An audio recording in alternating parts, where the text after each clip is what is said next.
Você já reparou que, às vezes, as batalhas mais violentas acontecem justamente dentro de quem parece mais calmo por fora? É quase um paradoxo. Quanto mais alguém tenta parecer forte, mais grita por dentro aquilo que não consegue ser dito. Parece exagero, mas não é. E se eu te dissesse que a história de A Batalha Espiritual, Jesus enfrenta a legião, é na verdade um espelho, e não apenas um relato bíblico distante? Muita gente pensa que a história da legião é sobre demônios, mas o verdadeiro choque é descobrir que ela fala de identidade, emoção e conflitos internos que quase todo mundo vive hoje. E talvez seja por isso que tantos se sentem esgotados. Carregam guerras invisíveis com medo de admitir que precisam de ajuda. Eu mesmo já vivi um período em que as vozes emocionais, culpa, ansiedade, preocupação, pareciam disputar espaço dentro de mim. Era como tentar manter a ordem em um quarto em chamas. E aqui está o ponto contraintuitivo. Jesus não enfrenta a legião apenas para expulsar algo. Ele enfrenta para restaurar alguém. Isso muda tudo. Porque se aquilo que nos destrói tem nome, aquilo que nos salva tem propósito. E hoje você vai entender por que essa história pode transformar sua forma de enxergar suas próprias lutas. Talvez até mais rápido do que imagina. Gadara sempre foi um cenário curioso. Um lugar onde o caos parecia ter endereço fixo, quase como aqueles dias em que a pessoa acorda e tudo conspira para lembrá-la de suas sombras internas.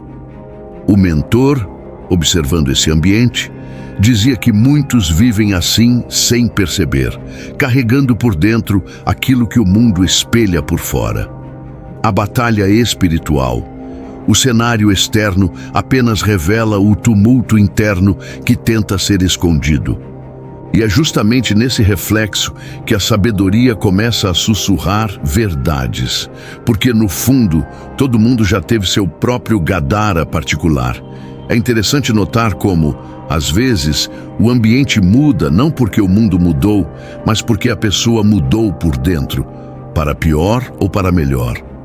Isso aparece como lembrete de que a geografia externa pode ser um espelho dos labirintos internos. E perceber isso é o primeiro passo para sair desse território denso. O sábio dizia que Gadara é aquele espaço simbólico onde a pessoa se sente desconfortável até com o próprio silêncio. Quem vive sua própria versão de Gadara percebe que, às vezes, não falta limpeza na casa, falta clareza na alma. E é aí que começa a batalha espiritual. Jesus enfrenta a legião, preparando o terreno para algo ainda mais profundo no próximo passo. O mentor dizia que poucas cenas bíblicas representam tão bem o caos interior humano quanto a do homem da legião. Ele era como alguém que perdeu o próprio nome, sufocado por vozes internas que gritam mais alto do que a razão. Quantas pessoas hoje não vivem esse mesmo conflito, mesmo sem percebê-lo? Essa figura simboliza quem tenta sobreviver aos próprios monstros. E com isso, nos lembra que todo sofrimento tem uma história escondida. A solidão daquele homem não era apenas física, era emocional, profunda, quase palpável. Esse estado revela correntes invisíveis que se rompem da pior forma possível. Quem já tentou mudar e caiu de novo, conhece bem esse sabor amargo. E havia também o lado da autossabotagem, aquela voz interna que destrói tudo quando as coisas finalmente começam a melhorar. Esses ciclos representam batalhas internas que ninguém vê. E é justamente nesse cenário que o próximo tópico começa a ganhar forma. A tempestade que antecedeu a chegada de Jesus em Gadara simboliza exatamente isso. A resistência do velho eu tentando impedir o novo de nascer.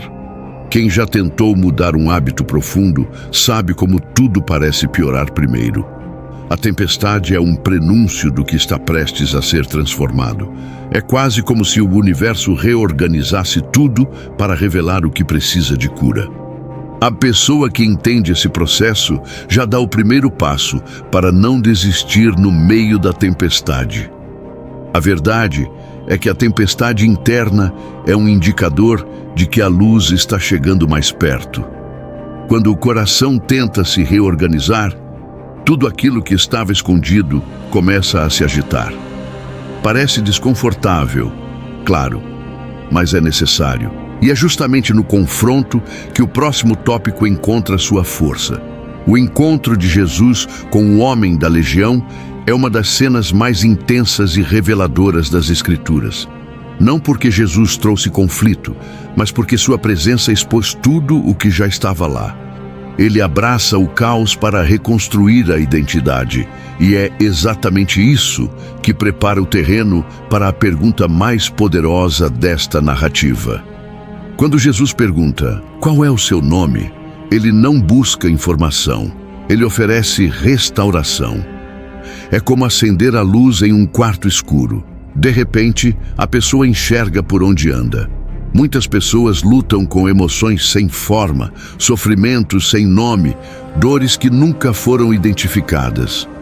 Nomear é o primeiro passo para recuperar a identidade, pois aquilo que não se nomeia se repete.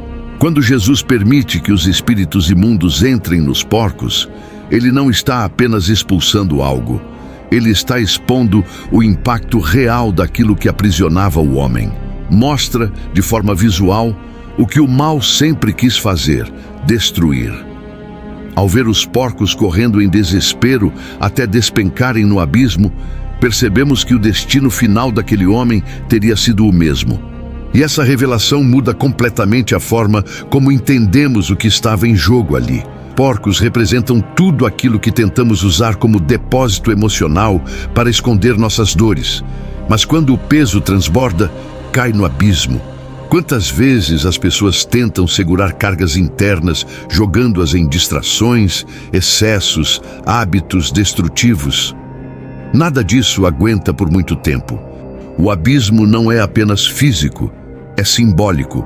Mostra que tudo aquilo que não encaramos acaba nos levando para baixo.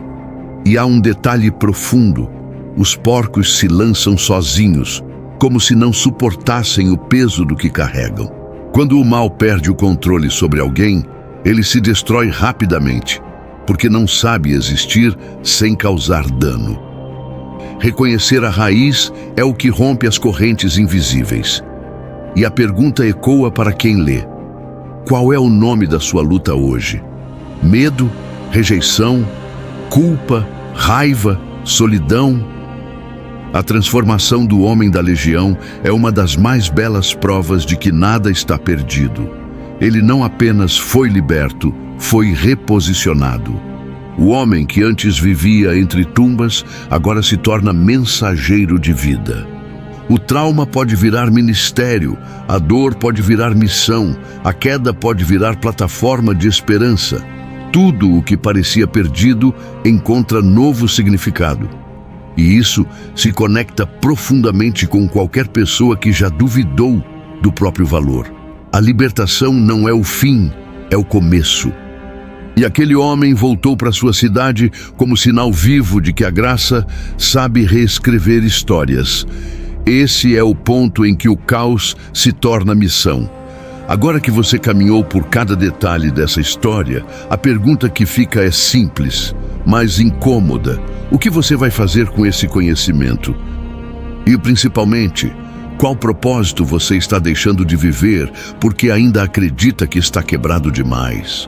Se essa história te tocou, talvez seja o momento de parar de fugir das suas guerras internas e começar a enfrentá-las com a coragem que Jesus desperta em quem o busca. E antes de ir, faz o seguinte: se inscreva no canal, ative as notificações e permaneça por perto. Porque, se essa mensagem falou com você, saiba que ainda há muito mais para aprender, descobrir e viver. A sua jornada está só começando, e eu quero caminhar com você nela.